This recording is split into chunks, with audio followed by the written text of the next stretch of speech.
götürüm onu. Koy bura. Yemam ya. Koy. Ha. Verersen de sür verersen. Bye bye. Eli korktu ve geldi. Ne? Eli bak Hatice.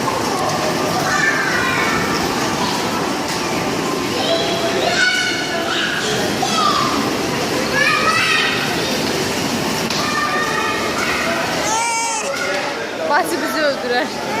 Bir de sen oradan kuş ala. Biz gidiyoruz sen kuş ala. Serpin ala. Gidiyoruz Serpin ala. Topu. He? Topu. Topu yok be. Gidiyoruz Serpin ala.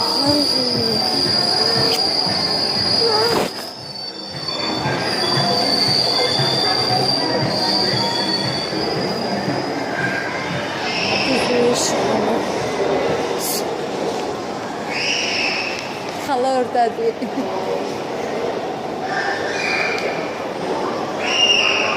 Gözde gəlirik indi.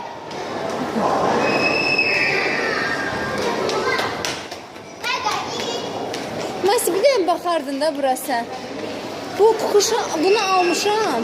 Pulunu verdiği kıza. Prosta ki bu qoluna görə Rukkaya Həsərdən qıza alışı onu istəmirəm. Qolu yara olubdu. Hə, dəyişmək. Pulunu verib 8 manat verir. Bilmirəm də. Biraz gözləyə bilərsən. 1-2 dəqiqə gözləyə bilərsən sən. 2 dəqiqə. Başqa adam var kimsə ümumiyyətlə burada. Satıcılarda. Heç kəs yoxdur burada.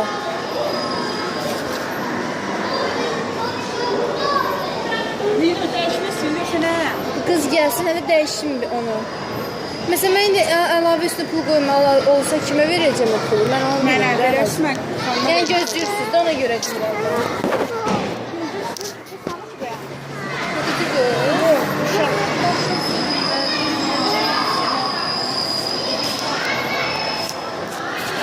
Bu hanımı vermişsiniz?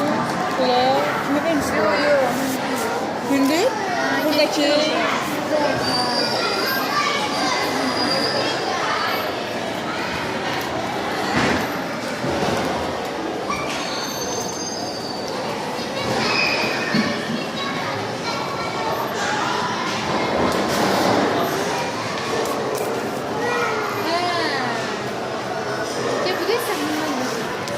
Maşından götürürsən, al. O pıx deyil, bu qəşəkdir, bu qəşəkdir, ata. O pisdir, bu qəşəkdir, bax. Bu qəşəyin maşını. Sən ağlayırdın o bayaq bunun üçün.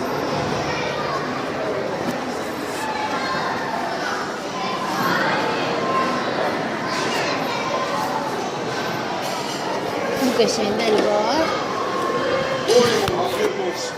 Birini götür Ali, birini. İkisinde olmaz, birini götür.